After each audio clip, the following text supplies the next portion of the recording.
نے ایک مرتبہ کہیں بیان میں یہ بات ذکر کی تھی کہ ہم ایک ڈیجیٹل خانقاہ کھولیں گے.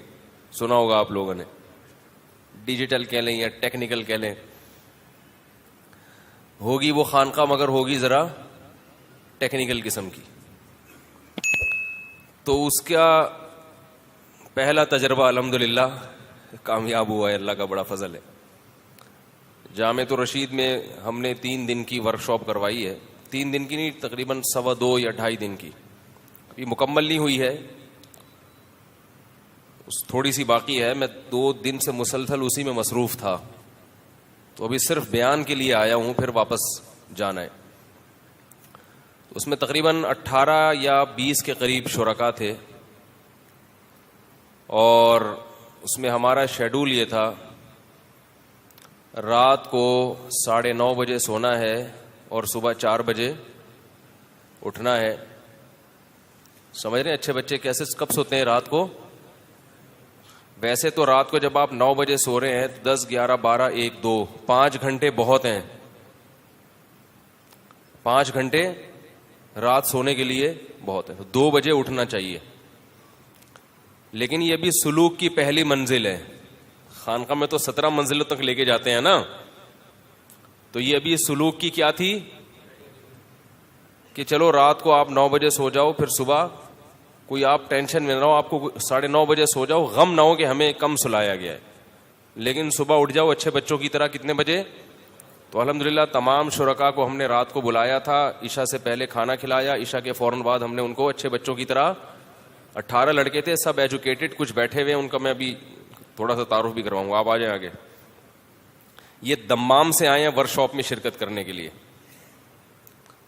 بیٹھے ابھی میں بلاتا ہوں آپ کو.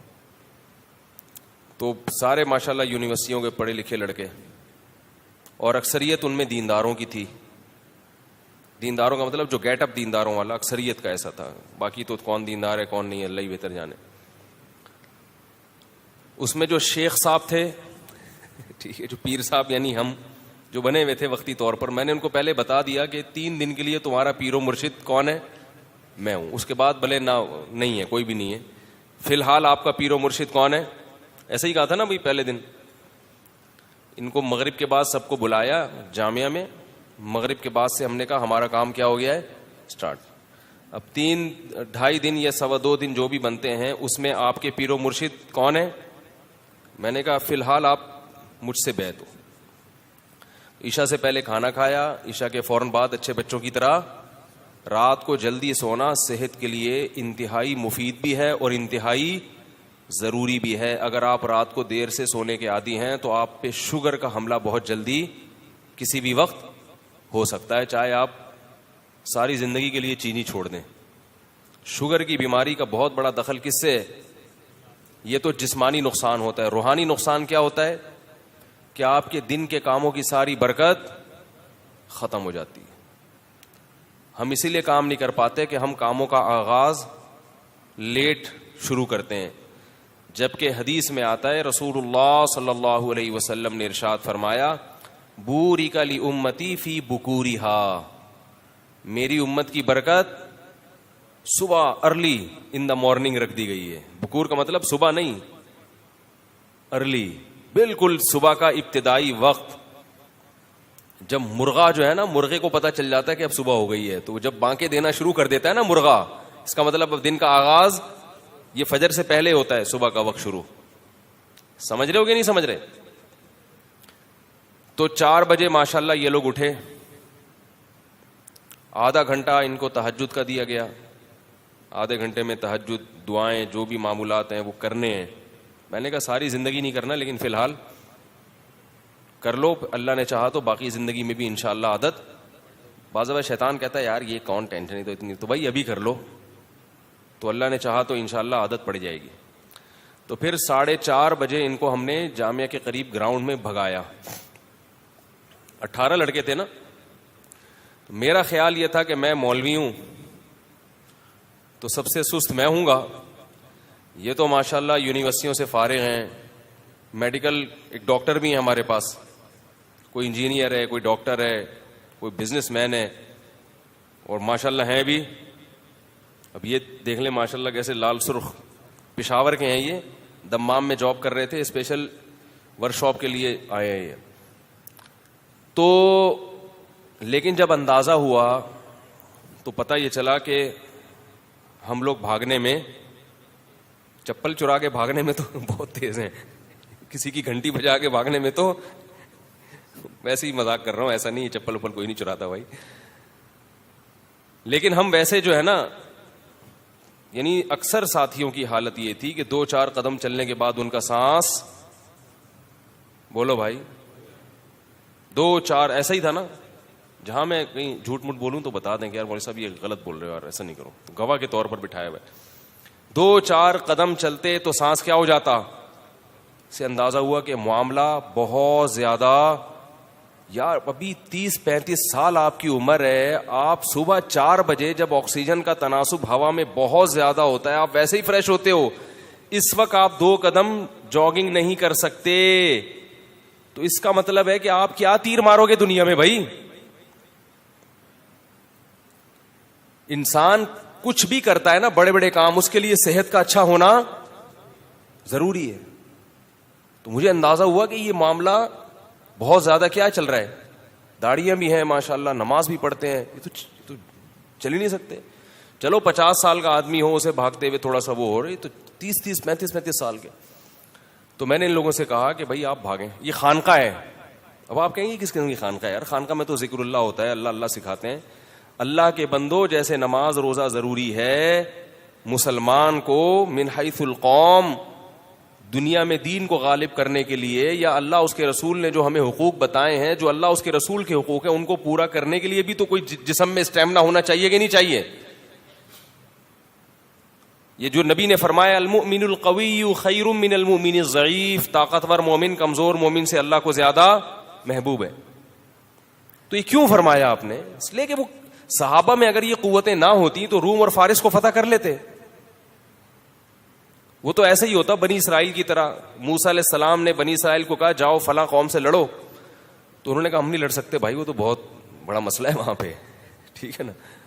اذهب انت وربک فقاتلا، آپ جائیں، آپ کا رب جائے، لڑیں، فتح ہو جائے تو ہمیں بتا دینا، ہم بھی آ جائیں گے پیچھے پیچھے.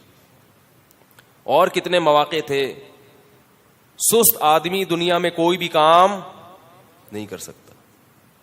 پھر ان سے کہا گیا کہ یہ کر لو، گائے ذبح کر لو، یار یہ بڑی ٹینشن والا کام ہے، کس قسم کی ہو، فضول قسم کے سوالات. بنی اسرائیل کو جو بھی کہا جاتا، کوئی بھی آرڈر دیا جاتا، بنی اسرائیل پہلی دفعہ میں وہ کام نہیں کرتے تھے. کیوں؟ غلام تھے. حالانکہ پیغمبروں کی اولادیں تھیں. بنی اسرائیل کس کی اولاد تھی؟ یعقوب علیہ السلام کی اولاد کو بنی اسرائیل کہا جاتا ہے. پیغمبروں کی اولاد ہے، نہ اس سے گائے ذبح ہو رہی ہے، نہ کوئی اور شریعت کا حکم اس پر اس سے عمل ہو رہا ہے. کیوں؟ اس لیے کہ ایک طویل عرصہ تک فرعون کی غلامی میں اس نے زندگی گزاری، تو مینٹل اپروچ غلاموں والی ہو گئی. بس ہمیں بوٹ پالش کرنے پہ لگا دو، ہمیں کوئی مزدوری کا کام دے دو، کوئی تھوڑا سا یہ کر دو، وہ بس اس سے زیادہ نہیں، روٹی مل جائے، کھانا مل جائے، اور کچھ نہیں. تو ٹھیک ہے، دنیا کی محبت کی حد تک تو اتنا ہی ہے کہ روٹی مل جائے، لیکن اللہ نے اور بھی تو کام ہمارے ذمہ لگائے ہیں نا، بڑے بڑے کام.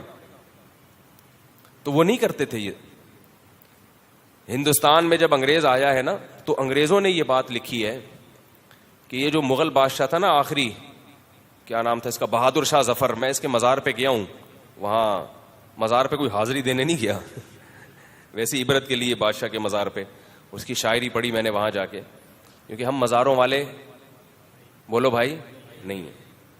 جب بھی کوئی پوچھا کرے نا آپ فلاں، وہ جمعے کے بیان میں کہہ رہا تھا کہ وہ مزار تھا وہاں ان کا کیا نام ہے یار، عبداللہ شاہ غازی کا، تو وہ میں ٹرین کا سفر بتا رہا تھا، بھول گیا تھا. تو وہ اس میں یہی تھا کہ میں نے ان سے کہا کہ آپ جن بابا کے مزار پہ جا رہے ہو نا، ان کا مزار ماڑی پور میں بھی ہے.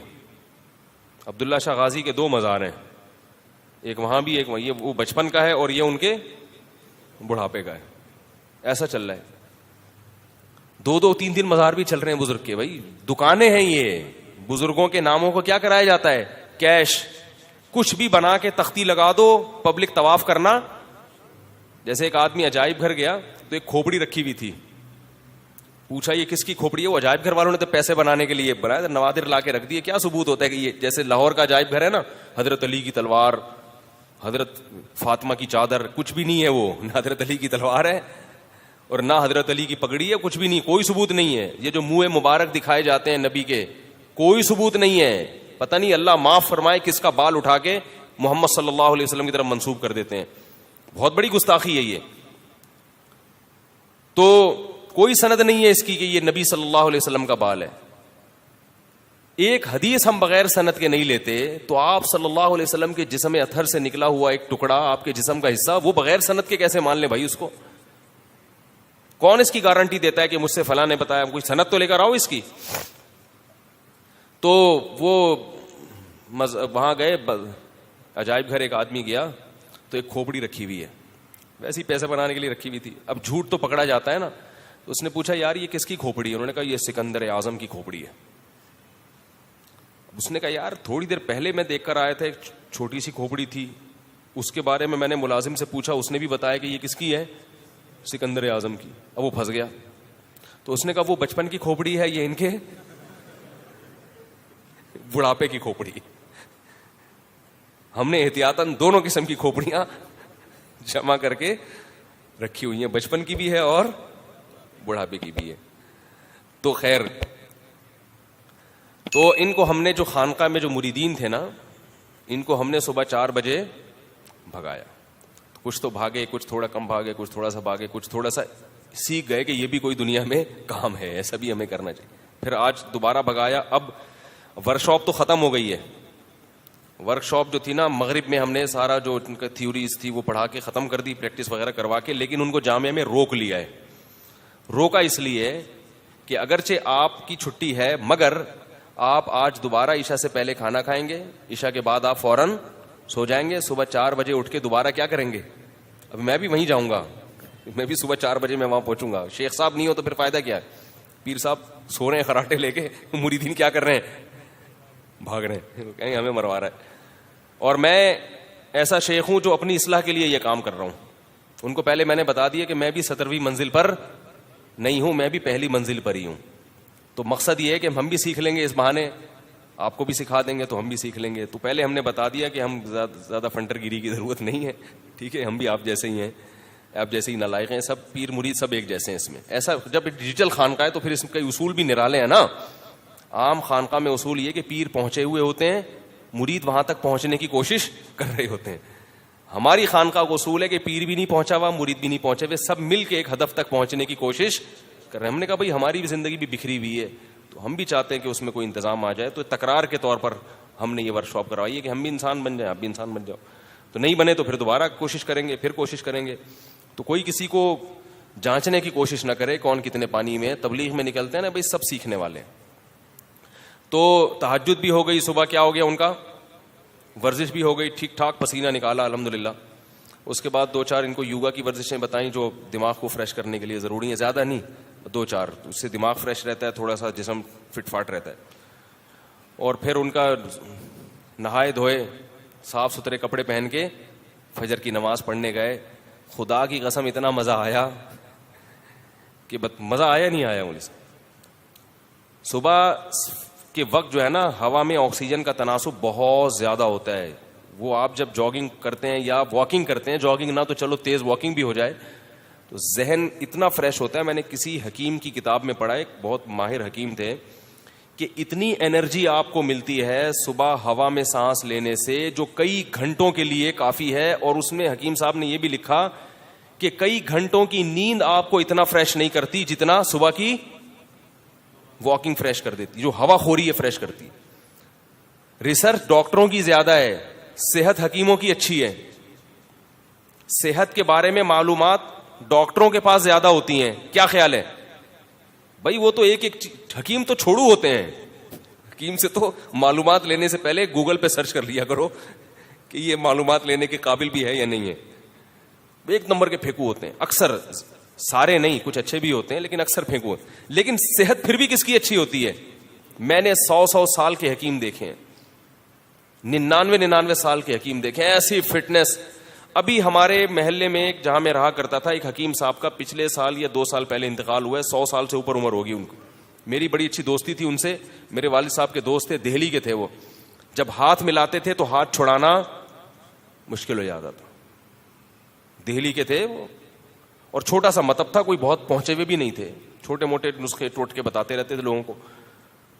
اور اتنے نیک آدمی تھے کہ ان سے اگر علاج نہیں ہوتا تھا نا تو کہتے تھے بھائی میں اس کے علاوہ میرے پاس کوئی علم نہیں ہے, کسی اور کے پاس جاؤ. ورنہ ڈاکٹر یا حکیم کبھی اپنی کم علمی کا اعتراف, وہ تجربے کرتا رہے گا, ٹھوکتا رہے گا, بندہ مر جائے گا, کہیں گا قسمت میں مرنا لکھا ہوا تھا. تو وہ کہہ دیتے تھے بھائی میں اس بیماری کا یہی علاج جانتا ہوں, اس سے زیادہ میری تحقیق نہیں ہے, اب آپ کسی اور کے پاس. تو صحت ایسی تھی کہ ہاتھ پکڑ لیں تو بندہ, اور خوش مزاج. صحت اچھی ہوتی ہے تو انسان خوش مزاج ہوتا ہے نا. لیکن اس کے باوجود ریسرچ ڈاکٹروں کے پاس ہے, مگر مرتے دیر سے کون ہے؟ حکیم. صحت کس کی اچھی ہوتی ہے؟ وجہ اس کی ہے کہ چند بنیادی چیزوں پر حکیم لوگ عمل کرتے ہیں. صحت کے جو چند بنیادی اصول ہیں نا, ان پہ حکیم لوگ کمپرومائز. کیا مطلب؟ رات کو جلدی سونا ہے, صبح جلدی اٹھنا ہے. جبکہ ڈاکٹر لوگ کلینک ہی رات کو 3 بجے بند کر کے آ رہے ہوتے ہیں, اور بھونکتے ہوئے کتے ان کو گھر پہنچاتے ہیں. ایک اورنگی ٹاؤن سے ایک ڈاکٹر صاحب تھے, وہ 3 بجے کلینک بند کر کے آتے تھے. مجھے خود ان کے بیٹے نے بتایا کہ کتے بھونک رہے ہوتے ہیں ہمارے ابو کے اوپر جب یہ اورنگی ٹاؤن سے گھر آ رہے ہوتے ہیں. 3 بجے جو آدمی سوئے گا اور پھر وہ سو کے اٹھے گا کب؟ 12 بجے. ان ڈاکٹر صاحب کو اللہ تعالیٰ ان کی عمر میں برکت دے, ان کو شفا عطا فرمائے. شوگر بھی ہو گئی ہے, اور شوگر کی وجہ سے ان کی آنکھوں کی بینائی بھی چلی گئی ہے. کیا فائدہ MBBS کرنے کا کہ آپ 50-55 سال کی عمر میں آپ نابینا ہو گئے ہے بھائی. کیوں؟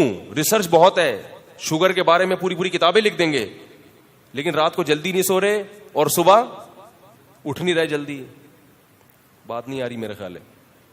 تو کیا ہے, ان کو ہم نے صبح جلدی اٹھایا, جاگنگ کرائی, پھر ان کو کچھ اصول چھوٹے موٹے بتائے صحت کے حوالے سے, جو اتنے زیادہ نہیں ہے, جو چھوٹے موٹے معلومات ہیں وہ. اور پھر جو ہمارے جو ناشتہ واشتہ کرتے تھے, پھر ان کی جو ورک شاپ کا ٹائم شروع ہو جاتا تھا, پھر وہ وغیرہ وغیرہ, پورا اسی طرح سے ہمارا شیڈول. پھر عصر کے بعد انہوں نے سوئمنگ کی ہے, جامعہ میں سوئمنگ پول بھی ہے. عصر سے مغرب تک سوئمنگ ہو گئی ان کی, صبح جاگنگ ہو گئی. ہم نے ان کا تیل الحمدللہ نکال لیا. تو اب یہ ان کو روک کے صرف اس لیے رکھا ہوا ہے کہ آپ نے عشاء پڑھ کے سو جانا ہے, صبح دن کا آغاز 4 بجے سے کرنا ہے. کیونکہ میں نے ان سے کہا کہ اگر آپ ابھی گھر چلے گئے تو آپ اس ورک شاپ کے ماحول سے باہر نکل جاؤ گے. اب آپ نے کیا کرنا ہے, گھر جانے کے بعد, گھر نہیں جانا, یہاں سے اب یوں سمجھنا ہے کہ اب آپ گھر میں رات کو آرام کر رہے ہیں. صبح 4 بجے آپ جاگنگ کر کے نہا دھو کے فجر پڑھیں گے. پھر وہ فجر کے بعد بھی کچھ معمولات بتائے, تلاوت اور ذکر اور اشراق, وہ معمولات بھی اپنی جگہ. وہ معمولات کرنے کے بعد پھر آپ کہاں جائیں گے؟ ڈائریکٹ آفس جائیں گے. سمجھ میں نہیں آ رہی؟ تاکہ آپ کو پتا چلے کہ عام دنوں میں جب ہم آفس جاتے ہیں اور اس اسٹائل کے بعد اور ان ایکٹیویٹیز کے بعد جب آفس جائیں گے تو ہمیں کتنا فرق نظر آئے گا. سمجھ میں آ رہی ہے بات؟ تو یہ میں اتنی ڈیٹیل اس لیے بتا رہا ہوں کہ آپ لوگ بھی کریں. ورک شاپ نہیں بھی کریں تو یہ روٹین آپ لوگ گھر بیٹھے ویسے بھی بنا سکتے ہیں. ورک شاپ کا فائدہ ہوتا ہے کہ اجتماعی ماحول ہوتا ہے تو بن جاتا ہے. سمجھ میں آ رہی ہے بات؟ تو یہ دیکھ لیں آپ, یہ بیچارے آئے ہوئے ہیں وہاں سے دمام سے, انہوں نے کی, کہہ رہے ہیں مجھے بہت فائدہ ہوا. جتنے بھی لوگ تھے ماشاءاللہ سب کہہ رہے ہیں کہ یار بہت فائدہ ہوا. تو ہمارا جو دیندار طبقہ ہے, یہ میں نے اس لیے کیا کہ ہمارے ہاں دین کا جو تصور ہے نا وہ بہت محدود ہے. دیکھو بنی اسرائیل تھے, کچھ بھی نہیں کرتے تھے, صحابہ تھے سب بہت کچھ کر کے چلے گئے. کیونکہ صحابہ میں ایسے لوگ موجود تھے جو گھوڑے سے تیز دوڑنا جانتے تھے, صحابہ تیراکی جانتے تھے, صحابہ گھڑ سواری جانتے تھے, صحابہ راتوں کو کم سوتے تھے. آپ دیکھیں وہ تو رات بھر تہجد پڑھتے رہتے تھے. وہ سلیپ مینجمنٹ جانتے تھے کہ نیند کو کیسے مینج کیا جاتا ہے. وہ قدرتی طور پہ جانتے تھے کہ کون سے اوقات سونے کے ایسے ہیں جن میں تھوڑا سو کے بھی انسان نیند کے جو مقاصد ہیں وہ بھرپور طریقے سے حاصل کر سکتا ہے, اور کون سے ٹائم ایسے ہیں جن میں کئی گھنٹے سوتے رہو مگر پھر بھی تھکاوٹ ہوگی. سونا جو ہے نا اس کے بھی ٹائمنگ ہے, اوقات ہیں. خلاصہ میں بتا دیتا ہوں سونے کے بارے میں. رات کو جلدی سوئیں اور پھر جلدی اٹھ جائیں, اور اگر فجر سے پہلے تھکاوٹ محسوس تو فجر سے پہلے تھوڑی دیر کے لیے دوبارہ سو جائیں. سمجھ میں آ رہی ہے بات؟ ہمارے نبی کی جو طریقہ تھا نا رات کو سونے کا, عشاء پڑھتے ہی سو جاتے تھے اور پھر رات کے کچھ دیر آرام کر کے دوبارہ کھڑے ہو جاتے تہجد کے لیے. اب پوری رات تہجد چلے گی تو فجر کی نماز کے بعد جب اذان ہوتی تھی تو اذان اور نماز میں جو وقفہ ہوتا تھا نا, اس دوران آپ صلی اللہ علیہ وسلم ہلکی سی نیند لیا کرتے تھے. یہ تجربہ کر کے دیکھیں, یہ ہلکی سی نیند آپ کو دوبارہ تازہ دم کر دے گی, پھر سارے دن کے لیے کیا کر دے گی, ایک دم فریش کر دے گی آپ. پھر آپ کو تھکاوٹ محسوس ہوگی دن کے 12 اور 1 بجے جب سورج بلندی پہ پہنچے گا. اس وقت کھانا کھا کے پھر آپ صلی اللہ علیہ وسلم کیا کرتے تھے, تھوڑی دیر قیلولہ کرتے تھے. وہ قیلولہ آپ میں انرجی بھر دے گا رات تک کے لیے, فریش رہیں گے بالکل. اب ان کو پتا ہے آج صبح سے میں بول رہا ہوں کہ نہیں بول رہا, ورک شاپ میں صبح 7:30 بجے سے کھڑے کھڑے میں ان کو پڑھا رہا ہوں نان اسٹاپ. درمیان میں قیلولے کا ٹائم آیا اور ہماری کلاس ختم ہوئی ہے مغرب میں. ایسا ہی ہے نا, مگر میرے چہرے سے, میرے بات چیت کے اسٹائل سے کہیں سے بھی لگ رہا ہے کہ مفتی صاحب تھکے ہوئے ہیں آج.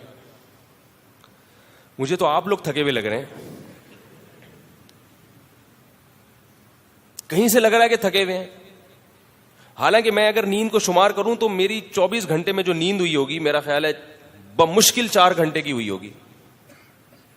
بمشکل کتنی دیر کی ہوئی ہوگی, بمشکل یعنی رات کی نیند ملا کے 4 گھنٹے کی.